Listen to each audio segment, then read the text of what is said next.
जय श्रीराम। महाशिवरात्रीच्या सगळ्यांना खूप खूप शुभेच्छा। ओम नमः शिवाय।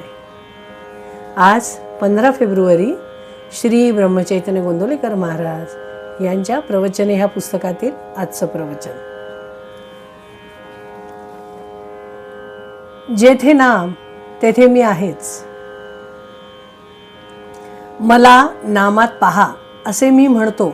याचा अर्थ मी देहात नसून माझी वस्ती नामातच असते, कारण आपले मन जिथे असते तिथेच आपण खऱ्या अर्थाने असतो।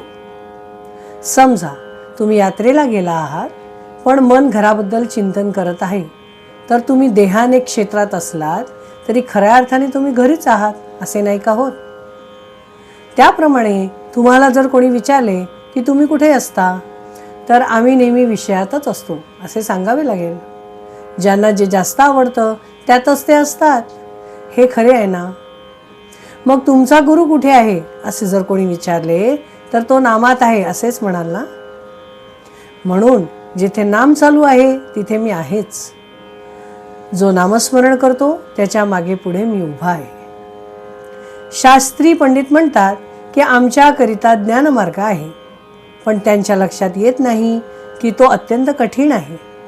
त्यात अभिमान नष्ट होण्याऐवजी वाढण्याचा संभव जास्त असतो। ब्रह्मसत्य जगत मिथ्या हे तत्व त्यांच्या बुद्धीला पटते, पण त्यांच्या अनुभवाला मात्र येत नाही।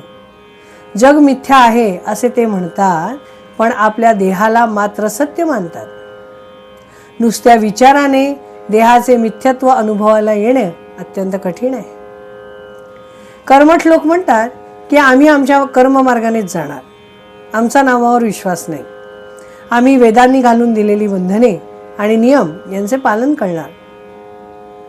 असे म्हणून ते बंधने आणि नियम यांचं इतकं काही पालन करतात की ते बंधनालाच सर्वस्व मानतात। त्यांच्या हे लक्षात येत नाही की ईश्वर प्राप्ती हे साध्य असून बंधने आणि नियम हे साधनरूप आहेत।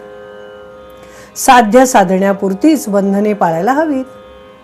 फुलझाडांची बाग रक्षण करण्यापुरतेच तिचे कुंपण सांभाळायला हवे, पण ते कुंपणाला सर्वस्व मानतात आणि त्याला खत पाणी घालून वाढवतात, आतल्या बागेकडे मात्र लक्ष देत नाहीत। वैदिक कर्माने चित्तशुद्धी होते हे मी मान्य करतो, परंतु ज्या भगवंताची प्राप्ती व्हावी म्हणून चित्तशुद्धी करायची, त्या भगवंताचे अधिष्ठान जर वैदिक कर्मांना नसेल, तर कर्ममार्गाचे पर्यवसन कर्मठ